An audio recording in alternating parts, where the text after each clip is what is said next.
इस ब्राह्मण में मेरे तेज से सुंदर और शक्तिशाली कुछ नहीं है। ये तपस्वी स्त्री मुझसे नजरें चुराने की हिम्मत कैसे कर रही है?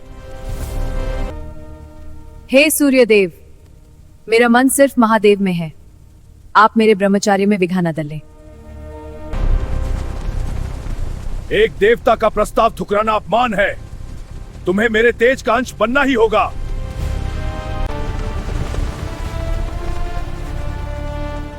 रुक जाइए पिताश्री। सूर्य का काम प्रकाश देना है, किसी की मर्यादा जलाना नहीं।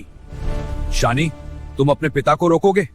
मैं पिता को नहीं, एक अपराधी को रोक रहा हूं। तैयार हो जाइए, क्योंकि आज न्याय के देवता की दृष्टि आप पर है।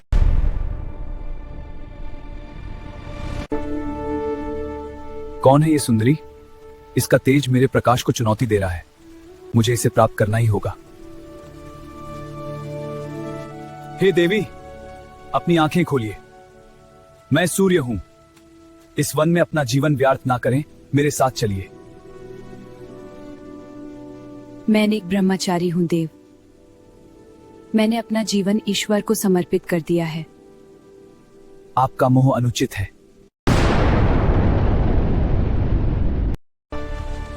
मैं जो चाहता हूं वो लेकर रहता हूं।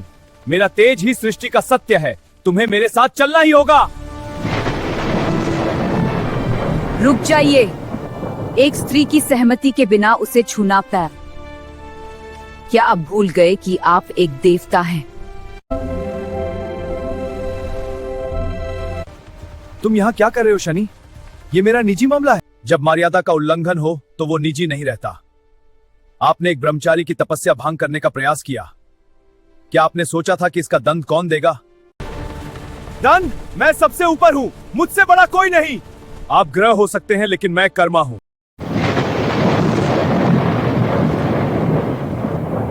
आज आपकी दृष्टि ने एक पाप देखा है, अब मेरी दृष्टि आपका सर्वनाश देखेगी। शानी देव अपनी आंखें खोलते हैं और सूर्य देव के रथ की तरफ देखते हैं। घोड़े काले पड़ने लगते हैं।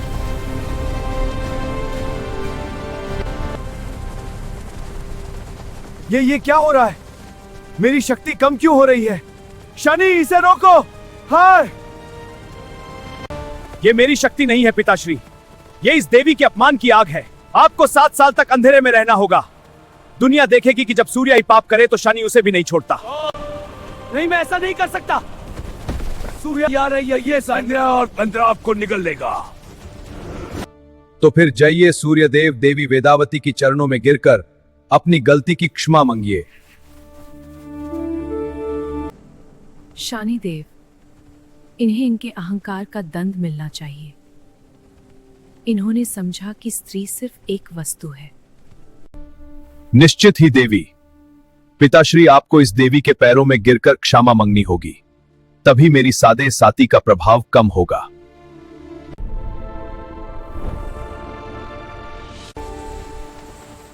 मुझे क्षमा करें देवी।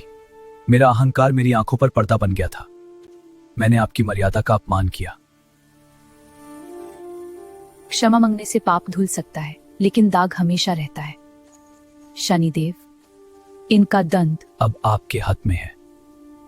शनिदेव ने साबित कर दिया कि कर्मा से बड़ा कोई नहीं, चाहे वो स्वयं सूर्य ही क्यों ना हो। क्या आपको लगता है कि शनिदेव ने अपने पिता के साथ सही किया?